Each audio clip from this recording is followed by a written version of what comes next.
మన country arts landscaping కంపెనీకి అయితే ఫస్ట్ ప్రాజెక్ట్ రావడం జరిగింది. అది కూడా రాచపల్లిలో. అలా ఉన్న సైట్ ఇలా మారడానికి చాలా జరిగింది. సో ఇదంతా తెలుసుకోవాలంటే లాస్ట్ వరకు వీడియో అయితే చూడండి. ల్యాండ్స్కేపింగ్ కంపెనీ అంటే ఏముంది, జస్ట్ మొక్కలేనే కదా అని మీరు అందరూ అనుకోవచ్చు. ఈ వీడియో చూసాక మీకు ల్యాండ్స్కేపింగ్ మీద అయితే ఒక ఐడియా అయితే వస్తుంది. సాయిల్ అనేది మంచి సారవంతంగా లేకపోతే మనం ఎంత కాస్ట్లీ ప్లాన్స్ తెచ్చినా అది వేస్ట్. కంట్రీ ఆర్ట్స్ అయితే ఆ విషయంలో ఏమాత్రం కాంప్రమైజ్ కాకుండా సాయిల్ టెస్టింగ్ అయితే చేయించాం. రిజల్ట్స్ అయితే బాగా వచ్చాయి. ట్రెంచ్ అంతా తీసేసి ప్లంబర్ కి ఇరిగేషన్ ప్లాన్ ఎక్స్ప్లెయిన్ చేస్తే ఆయన వచ్చి ప్రశాంతంగా అయితే మొత్తం ప్లంబింగ్ వర్క్ అంతా చేసి పెట్టేశారు. ప్లంబర్ కి ఎలక్ట్రీషియన్ కి చాలా డిమాండ్ ఉందని నాకు ఈ ప్రాజెక్ట్ డీల్ చేసాక తెలిసింది. బికాస్ అప్పటికి మీకు 10 times కాల్ చేసిన తర్వాత అయితే ఈయన వచ్చారు. కంట్రీ ఆర్ట్స్ క్వాలిటీలో కాంప్రమైజ్ కామని మీ అందరికీ తెలిసిందే. బట్ దానికోసం మేము ఎంత కష్టపడ్డాం అన్నది మీకు తెలియాలి కాబట్టి చూపిస్తున్నాను.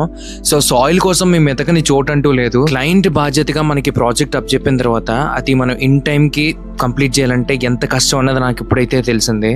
ఫైనల్ గా మనం అయితే క్లయింట్ సాటిస్ఫై అయ్యే విధంగా అయితే మంచి రెడ్ గార్డెనింగ్ సాయిల్ అయితే వేయించాం. సో స్లోప్ ఎలివేషన్ అంతా ప్రాపర్ గా చెక్ చేసుకొని మనం అయితే రెడ్ సాయిల్ అయితే మొత్తం ఏరియా అంతటిని ఫిల్ చేస్తాం అన్నమాట. అక్కడ కనిపిస్తున్నటువంటి పైప్స్ అన్ని ప్లేసెస్ లో స్ప్రింక్లర్స్ అయితే రాబోతున్నాయి. సో ఇరిగేషన్ కి ఏ ప్రాబ్లం లేదు. కంప్లీట్ సైట్ అనేది ఓపెన్ ఏరియా కాబట్టి మేమైతే అవుట్డోర్ ప్లాంట్స్ సెలెక్ట్ చేద్దామని చెప్పేసి నర్సరీకి పని పెట్టుకొని అయితే వెళ్ళాము. ప్లాంట్స్ అయితే చాలా బుషీ అండ్ హెల్దీగా అయితే ఉన్నాయి. ఫస్ట్ వీడియోలో అయితే పాత్వే అంతటి లాన్ ఎలా వేసామన్నది అంతా క్లియర్ గా చూపించాను.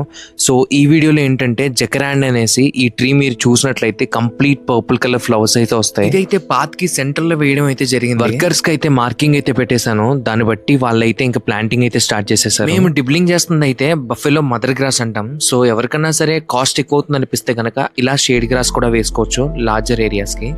ప్లాంటేషన్ అయితే కంప్లీట్ అయ్యాకైతే లుక్ ఇలా ఉంది. సో దీని మెయింటెనెన్స్ కూడా మనమే చేస్తాం కాబట్టి ఆఫ్టర్ 1 month తర్వాత మీకు ప్రాపర్ వీడియో తీసి పెడతాను ఎలా ఉందో. మన కంట్రీ ఆర్ట్స్ కి నెక్స్ట్ ప్రాజెక్ట్ అయితే శ్రీ భారతి స్కూల్ ఇచ్చారు. దీని గురించి అప్డేట్ తెలుసుకోవాలంటే ప్లీజ్ స్టే ట్యూన్.